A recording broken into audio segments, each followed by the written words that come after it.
Bene, iniziamo con la prima batteria. Siamo sul nuvoloso, fra un'ora e mezzo comincerà a piovere in base alle previsioni, cioè verso le ore 8.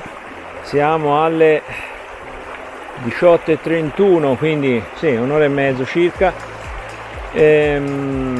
Partiamo con la prima batteria e poi facciamo dei commenti intermedi. Speriamo che venga bene, io credo di sì, perché con queste bellezze non c'è altro che sperare, insomma. Fra 5 minuti, 4 minuti mi ritorno da voi.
Bene, finita la prima batteria, è venuto spettacolare, l'avete visto, un po' al mare, un po' sulle colline qua a destra e a sinistra, un po' qua dietro a me, che c'è tutto quel verde particolare tipico delle Asturie praticamente.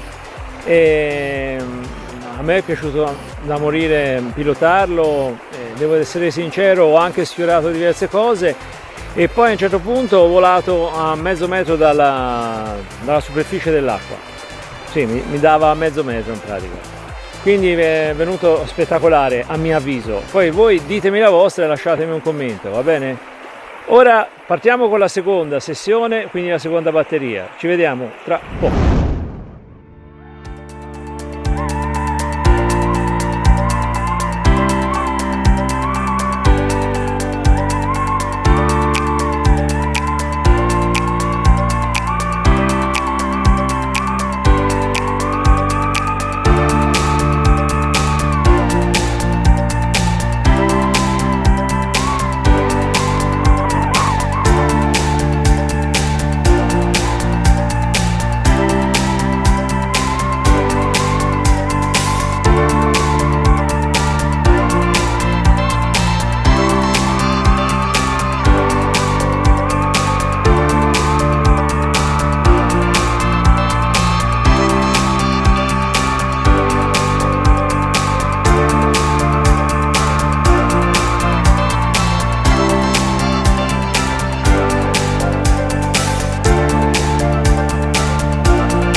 Seconda batteria finita, secondo volo terminato, ho cercato di sfiorare un po' anche le rocce qua, un po' gli alberi qua su in cima, ho cercato di fare delle traiettorie complessivamente diverse rispetto al primo volo, ci sono riuscito, non ci sono riuscito, questo spetta a voi dirlo, e comunque i voli così molto corti, da 8 minuti l'uno, certamente non vengono a noia, no? Anzi è tutto bello quello che c'è da vedere, insomma, in pratica.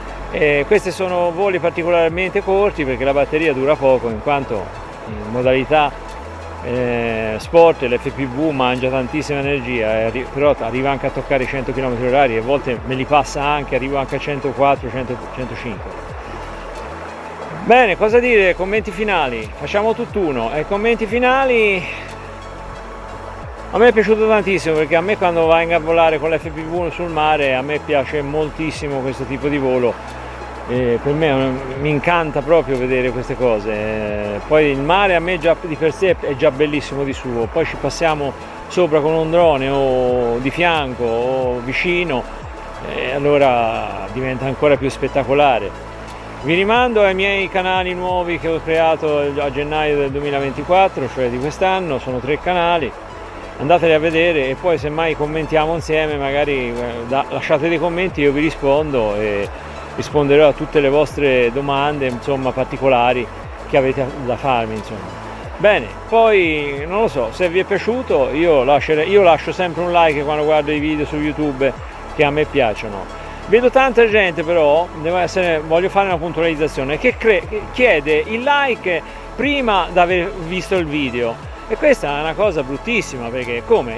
Mi chiedi il like all'inizio e io non ho ancora visto il video, come puoi pretendere di mettere un like quando io non ho ancora visto niente, no? E molti lo fanno, chiedono un like e addirittura un'iscrizione prima ancora di vedere il video. No, io lo dico in fondo, lo chiedo in fondo, magari per rammentarvelo, non è che ve lo chiedo perché deve essere una cosa spontanea, però per rammentarvelo vi dico: se vi è piaciuto il video, perché non mettere un pollicione in su?